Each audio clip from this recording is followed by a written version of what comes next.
そのブラコンプだよ。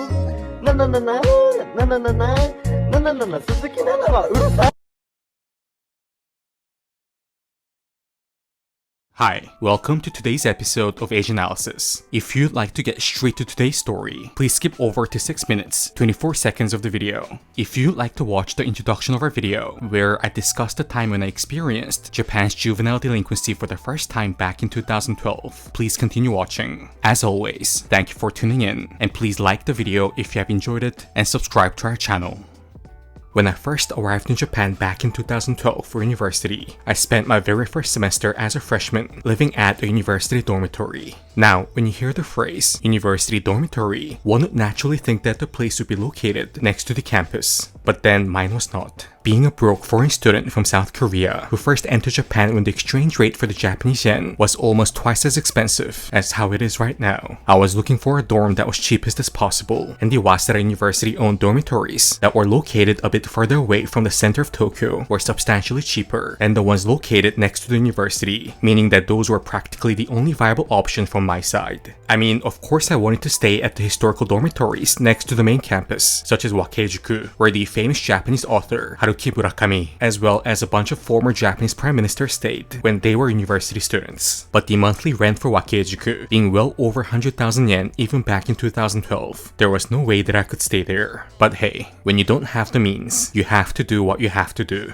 So to the dorm in Kasai, I went, and I was getting a pretty sweet deal as well. For around 60,000 yen a month, the dorm provided both breakfast and dinner, along with a room. But then, the only one thing that was bad from the productivity standpoint was that not only the train ride from Kasai Station to Waseda Station quite long. Keep in mind, although Kasai is technically located in Edogawa-ku, which is still a part of Tokyo, it is actually a lot closer to go to cities in the Chiba prefecture from Kasai than most places in Tokyo. There was also a 20-minute walking distance between Kasai Station to the dormitory. So this would be 40 minutes alone of just pure fast-paced walking every day, once when heading to Kasai Station from the dorm to get to university, and once from Kasai Station back to the dorm, not even counting the time spent on the subway ride. But the reason why I say it was only bad from a productivity standpoint is that, although it was a net negative in terms of taking away the time in which I could have spent either studying, hitting the gym, or making money by doing part-time work, I love the walks in and of itself, just from the life standpoint. Walking on the streets of suburban Tokyo, such as Kasai close to the sea, with the wider streets and considerably less people than downtown Tokyo, could actually be quite a calming and even a meditating experience, especially on the walk back to the dorm after a long, hard day. But then, there was just one negative experience that I have underwent throughout my entire time staying at Kasai. One day, I was walking back peacefully to the dorm as usual from Kasai Station. Then out of nowhere, this middle or high schooler who was riding his bike behind me just smacked me on the back of my neck. I'm pretty sure he was going for my head, but missed as he was too short, stuck his little tongue out, and pedaled away at full speed. My instinctive reaction was to immediately run after the juvenile, but regardless of how much adrenaline and cortisol was running through my body at that point, there was no way I could catch a little 5'3", nimble male teenager pedaling away on a bike at full pace. This memory is still more than vivid in my head, as it was quite literally the first negative experience that I've had in Japan. Yeah, you see the documentaries about the yakuza, and the photos of Japanese juvenile delinquents, and more recently, a lot of social media posts clearly showing how unhinged some of the delinquent teenagers and young adults in Japan really are. But the thing is, do you actually see them in real life while you're living in Japan though? And the answer to that question is no, especially if you live in the typical neighborhoods of Tokyo that is not around Kabukicho, and the average household income of the residents are on the middle to high side. So for me to not only see, but quite literally feel Japan's teenage delinquency on the back of my neck was quite a welcome to the country moment, to say the least.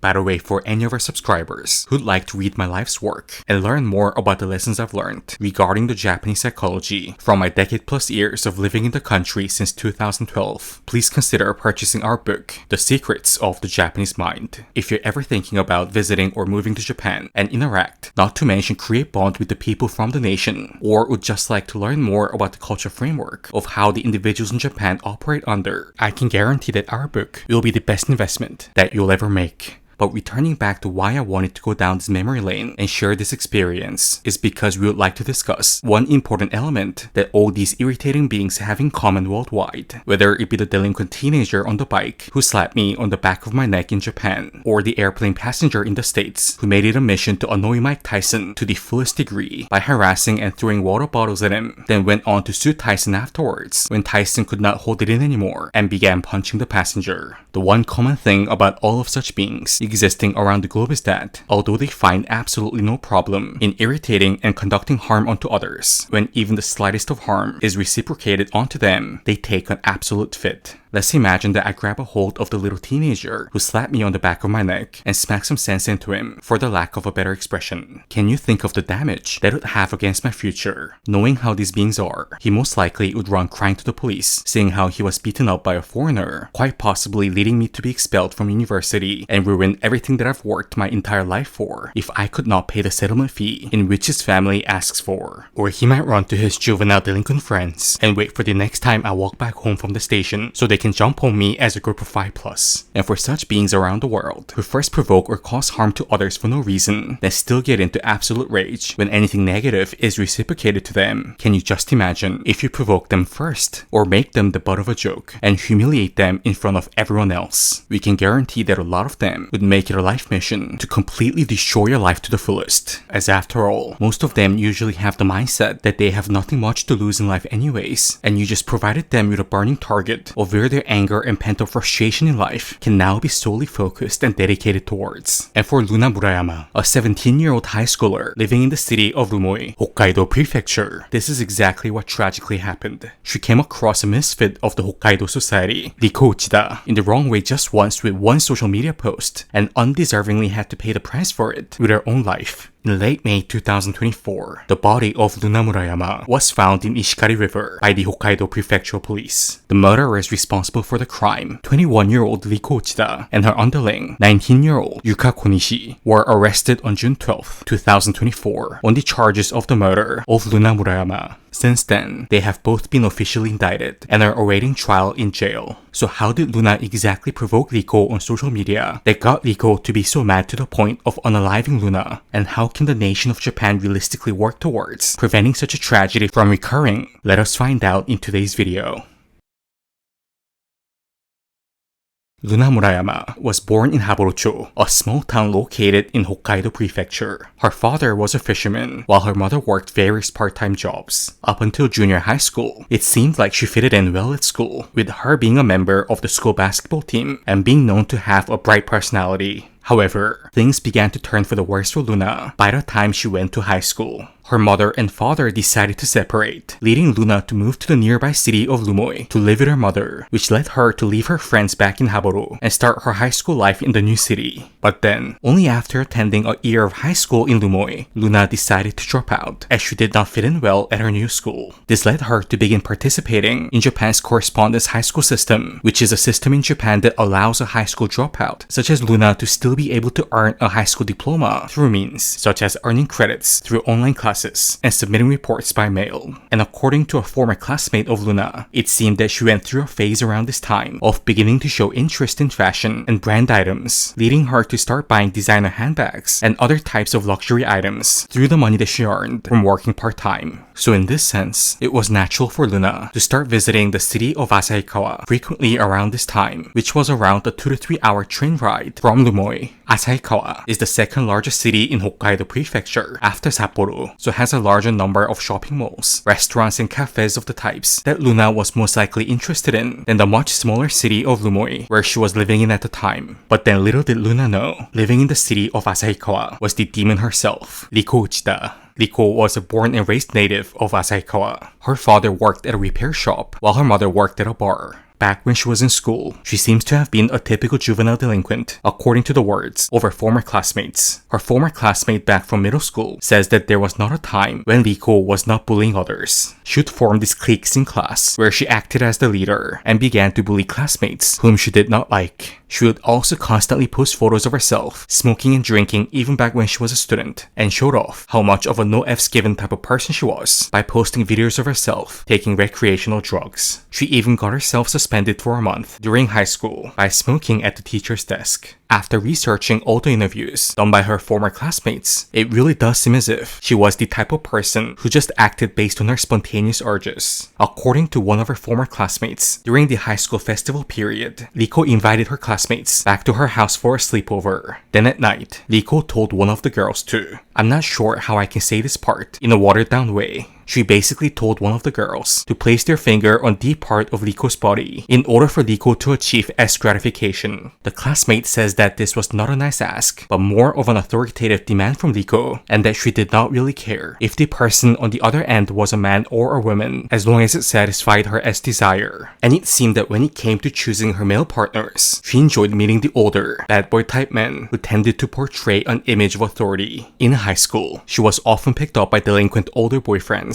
who drove into school on a convertible with loudspeakers on, and even after she became an adult, she continued to have various relationships and affairs, such as sleeping with the very police officer from the Asahikawa Central Police Station's Organized Crime Countermeasures Section 2, the very police division that was in charge of investigating the murder case of Luna Murayama. We'll get more in depth into this affair later on in the video. Now, according to an interview that an anonymous older woman who says that she knew Riko ever since she was a child conducted with Shueisha, the fact that Riko's mother worked at a cabaret, a night entertainment establishment in Japan, had a large influence on Riko since childhood. The night entertainment district of Asahikawa, Sanrokugai, is the second largest of such kind in Hokkaido, after Sapporo's Susukino district, and Riko's mother used to take her to her workplace in Sanrokugai ever since Riko was in 5th grade of elementary school. So Riko got herself used to the atmosphere of Asahikawa's night entertainment world, the type of world where no non-adult should have been allowed to enter into ever since she was a kid. And after Riko graduated from high school, it seems that she initially attempted to work a normal job by working briefly as a saleswoman at a cosmetics store. However, it is said that she could not stick to one job for an extended period of time, so moved from job to job until she eventually returned to the area of Asahikawa where she was most familiar with, the night entertainment district of Sanrokugai.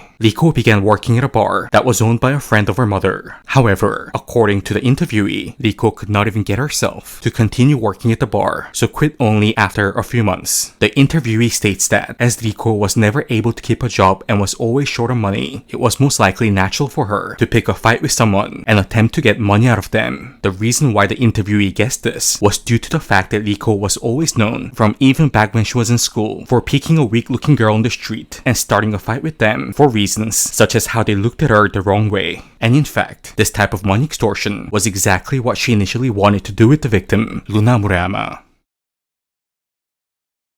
Now, many at this point could be curious about how Luna and Riko actually met, as after all, Luna still lived in the city of Lumoi and only visited Asahikawa occasionally in order to do shopping and such in the area. And the fact of the matter is, the day when Riko Uchida committed the unspeakable murder was the very first time she met Luna in real life. So what made Riko even consider unaliving another person, a person whom she met for the first time on the day, and actually carried out in real life? It was all over one social media photo that Luna posted.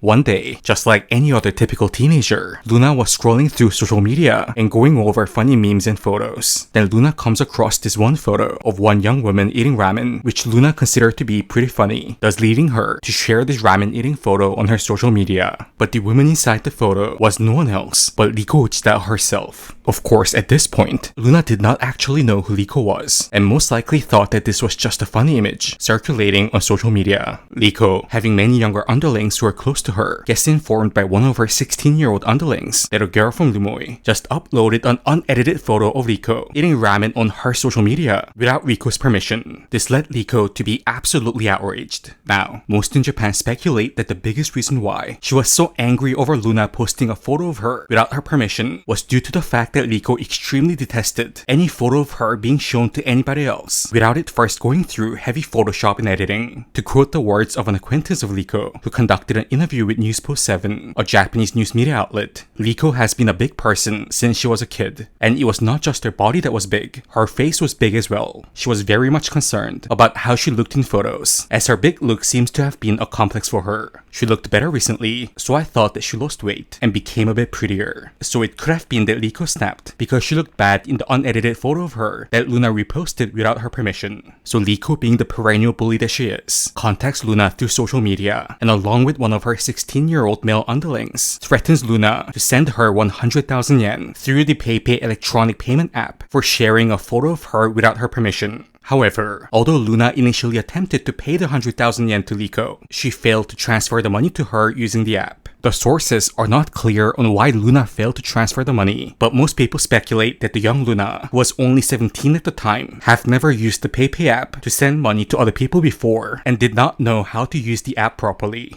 Now, at this point, Riko is absolutely outraged. So on the night of April 18th, 2024, Riko tells Luna to come out in front of a specific rest stop immediately and wait. Then Riko called up her underlings, Yuka Konishi and 2 juveniles, gathered them and drove down to Rumoi from Asahikawa. After meeting Luna at the rest stop in Rumoi, they then kidnapped her into the car, then drove back to Asahikawa for approximately 60 kilometers, while threatening and assaulting her on the backseat. On the way to Asahikawa, Luna had a chance to save herself. When Riko and her underlings stopped to drop by at a convenience store, Luna managed to briefly escape, leading her to run to the convenience store and yell for help. However, Riko and her underlings soon followed to get Luna and told the convenience store staff to not worry about it, as Luna just had mental problems. The convenience store worker did not call the police or take any action to save Luna and just watched her get beat up and be dragged back to the car by Riko. According to the Asahikawa district prosecutors, Riko did not even wait to be back inside the car to assault Luna, but already began punching her in the face while dragging her back from the convenience store to the car, and that it was specifically Riko who dragged Luna back and not her underlings. When considering this information, we have to keep in mind that Riko is said to be around 170 centimeters or 5 feet 7 inches tall, which is considered as quite a tall female height in Japan, and is not tall in a skinny, lanky kind of way, but in more of a built type of way, which explains how Riko was able to single-handedly just drag Luna back into the car without much trouble, despite Luna's resistance. According to Yomiuri Shimbun, the whole incident is said to have been recorded on security cameras near the convenience store, but have not been released to the public. And back inside the car, Luna was beaten and violated by Riko Uchida, Yuka Konishi, and 2 juvenile underlings of Riko, whose names have not been revealed by the Japanese authorities. Then when the group arrived back in Asahikawa, the 2 juveniles were dropped off, leaving just Luna, Riko, and her underling Yuka inside the car. Now, many would think that after all the physical assault and violence that was done onto Luna as a punishment for her sharing of the ramen eating photo and her inability to pay the 100,000 yen, Riko and her underling, Yuka Konishi, would now release Luna. But no. They kept Luna locked up inside the car and drove to another location. At around 3:30 a.m. on the April 19th, 2024, the 3 arrived at Kamui-Kotan Bridge. Kamui-Kotan is a scenic spot located around 23 minutes away from Asahikawa Station by car and is known for its beautiful valley overlooking the rapids of the Ishikari River. According to ancient Japanese legend, a demon or an evil god lived in this land, drowning the ancient Ainu people passing by. So quite a befitting place by name for an evil being such as Riko Uchida to come and commit her unforgivable crime. It was later revealed that Riko deliberately chose the location of Kamui-Kotan Bridge to commit the unspeakable murder, as she knew that there was no CCTV in the area. In fact, there are not even lights attached onto the bridge, meaning that the place was pitch dark by the time they arrived at 3:30 a.m., with the only source of light being the moon and the flashlight of their smartphones. And on the bridge, they completely unclothed Luna and made her kneel down and apologize to Riko in the Dogeza style of making her head touch down the floor, then started kicking Luna around the waist. Riko and her underling Yuka then made Luna sit on the railing of the bridge, then made her apologize once again to Riko for the posting of Riko's ramen eating photo on social media. In the indictment paper filed by the Asahikawa district prosecutors, it is said that both the apology made by Luna while she was kneeling on the floor, as well as the one that was made while she was sitting on the bridge railing, has been recorded on video by Riko. However, due to the extremely sadistic nature of the scene, not to mention for the protection of the victim's rights, there is absolutely no way that the Japanese authorities are going to release the video evidence to the general public. The very last seconds of Luna while she was alive and was begging for her life is also said to be recorded inside Luna's very own smartphone, as Riko filmed Luna desperately holding onto the arm of Yuka in order to avoid falling down the river. However, despite the endless apology that Luna provided, Riko still pushed Luna into the Ishikari River from the bridge while shouting words such as fall and die. The depth of water below Kamaikotan Bridge is said to be over 13 meters deep, and the official cause of death of Luna Murayama was by drowning. Investigation officials stated that they found the remains of Luna's clothes and her damaged smartphone near the bridge, and the body of Luna was found almost a month later in the downstream of Ishikari River, approximately 60 kilometers away from the Kamaikotan Bridge. Needless to say, such a tragic passing in the likes of the one of Luna Murayama is an event that should never ever happen again. So how can the nation of Japan seriously endeavor towards preventing such an unspeakable murder from recurring? There are a few things that can be worked upon.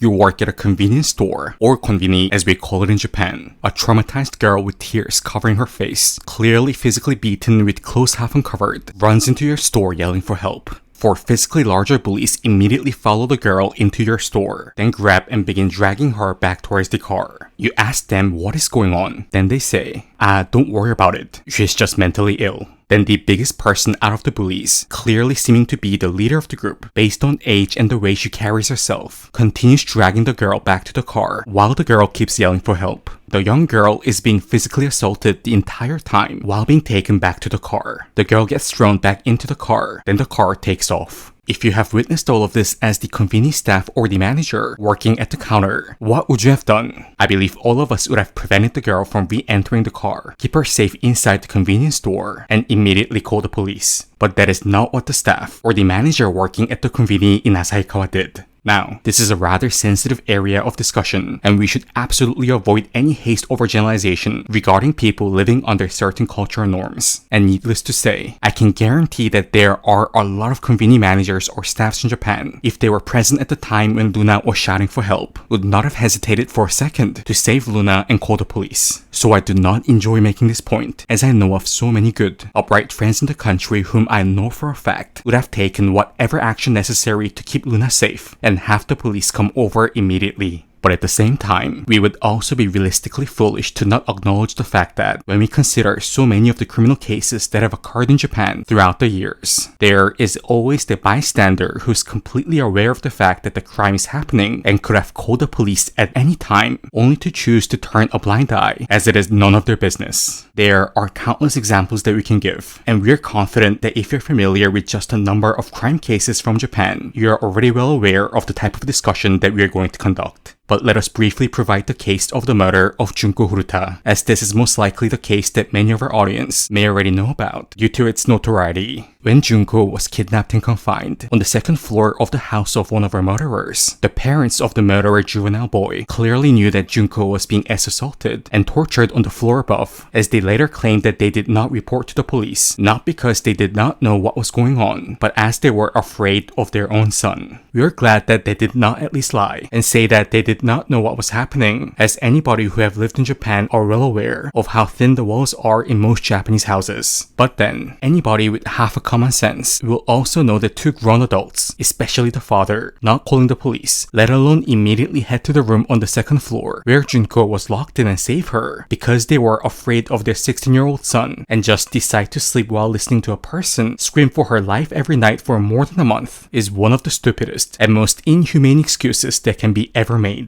So then, how can we place any sense to this type of hard-to-fathom non-intervention that we can perceive in Japan, whether it be the convenience staff in Asahikawa who ignored Luna's yell for help, or the parents of one of Junko's murderers? In order to find the answer to this question, we have to get familiar with two Japanese concepts, wa and meiwaku. Now, although the concept of wa can roughly be translated along the lines of the word social harmony in English, the actual meaning and how it is applied in the everyday life of the people in Japan is much more complex in reality. And as pleasant as the word harmony sounds in English, there are quite a few dark sides as to how the people in Japan have historically achieved and continue to maintain this social harmony in the island nation. Now, if we go over the concept of wa in full depth, this video would literally have to be more than 2 hours long, as the concept has its influence in just so many aspects of the Japanese society, and many claim that this is the fundamental concept that has shaped the nation of Japan in the form that it is today, and in many ways is the very identity of Japan itself. And I mean, for good reasons, right? The kanji character of wa also literally has the meaning of Japan itself. For example, the term utilized to describe Japanese food by the individuals in Japan is not through a word such as nihonshoku, but washoku. Traditional Japanese clothing is not nihonfuku, but wafuku, and so on. So if we are to just really compress the brains out of the meaning of the concept to as concise as possible for the sake of this video, the definition of the concept would be every member of the society should carry out their assigned duties and tasks in a harmonious fashion in their own respective places without causing meiwaku, which can roughly be translated in English as trouble, nuisance, or harm unto others. And again, so many of the unmatched positives of Japan that we get to enjoy when we live in the country, such as its impeccably clean streets, how no one ever skips line, no one smokes on the street, how strangers do not bother you with small talk, how friends and even family members know how to maintain respectful distance and not ask rude personal questions. We can just go on and on and on, is partly a manifestation of this extreme adherence to the maintenance of wa by the individuals in Japan. Now, many may indeed be nice, as he or she believes that being nice to another human being is genuinely the right and moral thing to do.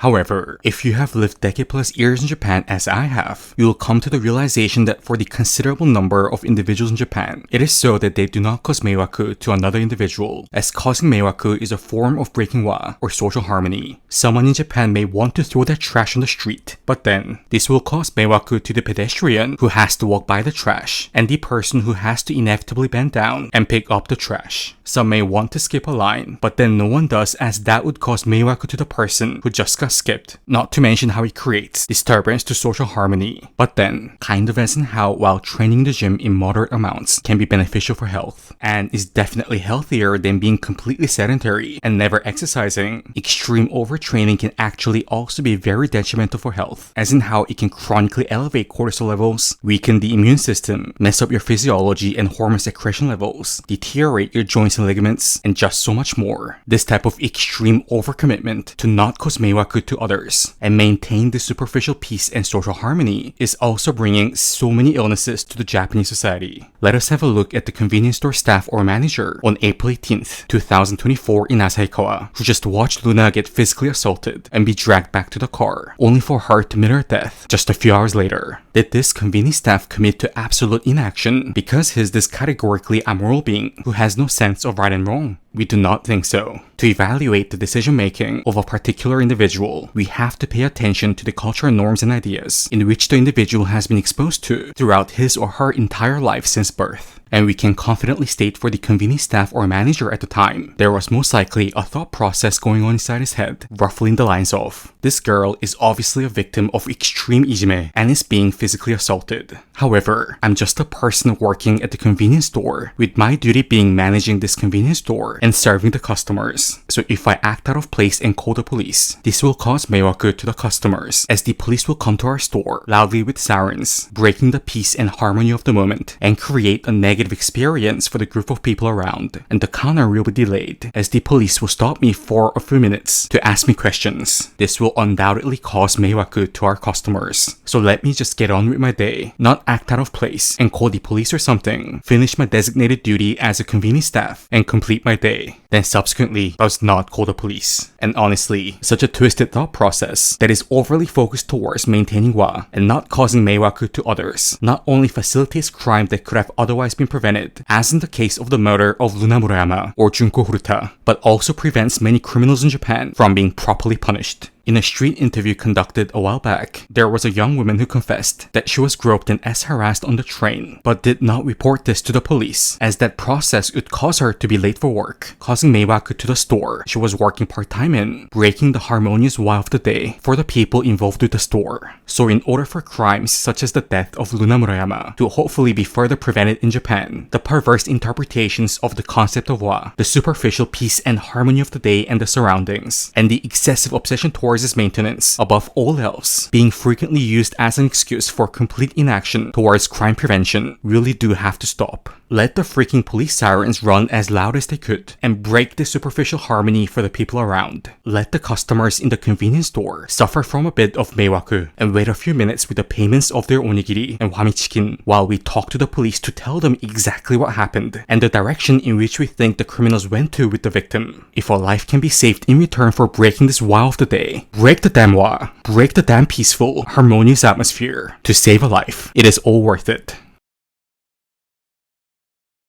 The second element that the authorities in Japan can actively work towards in order to prevent another similar tragedy as in the one of the passing of Luna Murayama is to seriously acknowledge that bullying, or Ijime in Japanese, is currently a dire social issue in Japan, rather than cover their eyes and continue to blindly shout. Juveniles and young adults in Japan are so harmonious and peaceful. Bullying rarely, if ever, happens to our younger generation. According to a survey conducted by the Japanese Ministry of Education, Culture, Sports, Science and Technology, the number of cases of bullying recognized in elementary, junior high and high schools, and special needs schools nationwide in 2022 have literally reached the highest number ever in the history of Japan, with 681,948 cases. But just digits and numbers do not really make you feel the dire seriousness of the issue. So let us provide you with an example case, which occurred in nowhere else but the very city of Asahikawa of Hokkaido Prefecture, where Luna was also brutally unalived by Riko Uchida and Yuka Konishi. In February 2021, Hirose Saya, a 14-year-old junior high schooler who attended Asahikawa Municipal Junior High School, was bullied and gang acts violated by 10 juvenile perpetrators from the same school. Saya developed severe PTSD from the chronic bullying and S-violence, and eventually unalived herself. However, rather than sincerely apologizing for the life-ending bullying and S-violence that was committed onto Saya by the students of the school, Asahikawa Municipal Junior High School and the Asahikawa City Board of Education repeatedly claimed with a straight face that there had been no bullying done onto Saya. But as more and more evidence regarding the bullying and S-violence committed onto Saya by the 10 juvenile criminals were uncovered, which made it essentially impossible for the school to no longer deny the bullying that has occurred, the vice principal of Asahikawa Municipal Junior High School at the time, in an irritated fashion, asked Saya's mother, "What is more important, the future of 10 perpetrators or the future of one victim? There are 10 of them. Is it okay to ruin the future of 10 people for the sake of one? Which is more beneficial for the future of Japan? Please think about it calmly once again." This statement by the vice principal of Asahikawa Municipal Junior High School just epitomizes the twisted interpretation of wa, or social harmony, that some individuals in Japan unfortunately possess. In the mind of the vice principal, Saya's mother is essentially being a huge pain in the ass, causing all kinds of meiwaku. In the vice principal's mind, the victimized girl is already dead. But rather than maintaining the wa, or the superficial level of harmony and peace of Asahikawa Municipal Junior High School, Saya's mother is stirring up all kinds of trouble by attempting to punish the 10 juvenile criminals for an event that already happened and is finished, thus causing meiwaku to the 10 juvenile criminals, as well as the school, by harming its reputation. And if schools, parents, and responsible institutions across Japan continue to set example after example, which shows their firm focus and commitment towards hiding and downplaying all the ijime which occurs in the nation for the sake of maintaining the facade of this peaceful, harmonious atmosphere, rather than set landmark examples of severe punishment towards the ijime perpetrators, more and more juveniles and young adults across the nation, such as Riko Uchida, will think nothing much of bullying the weaker individual, as they are already aware of so many past precedents where the bullying perpetrators went completely unpunished, naturally making them think that they will essentially get away with it as well. And as we've mentioned briefly earlier in the video, it has been confirmed that Riko has been sleeping with the very detective at Asahikawa Central Police Station's Organized Crime Countermeasures, Section 2, probably leading her to think that her high-ranked police officer boyfriend would come to her aid, like in the crime movies, making this and that call to the right officials involved to not let her be investigated too thoroughly and buy into her alibi. By the way, Riko Uchida and Yuka Konishi's initial alibi was that although it was true that they scolded Luna a bit on the bridge, they did not commit the murder, as they claimed that they just left Luna on the bridge and returned back to the car. Much can also be said about the detestable detective who had a long-time affair with Riko, despite the fact that he had a family of wife and kids as well. After his inappropriate relationship with the murder suspect Riko Uchida was revealed, the detective was moved to the Police Affairs Division of the Asahikawa Central Police Station, essentially being demoted and losing his title as a detective. Now, Riko Uchida will be punished by law, as she's no longer protected by juvenile law, although her mindset is still clearly set in that high school bully phase. The same applies to her underling, Yuka Konishi. But if the fundamental attitude towards ijime does not change in the nation of Japan, with the prevalent hush-hush, no bullying happen here type mindset firmly remaining in place, rather than be vigorously ingrained to the members of the society at large, as one of the most grievous moral and criminal offense that can be done by one human being to another, and will be severely punished upon if committed, hundreds of other bullying cases that happen on a daily basis across Japan that does not receive much immediate media attention will continue to occur again and again. As after After all, there will always be the types of evil beings in society, such as Riko Uchida, who derive their life's biggest happiness by turning another person, a person whom they deem to be weaker than them, have their life turn into absolute hell for any smallest reason, or no reason at all.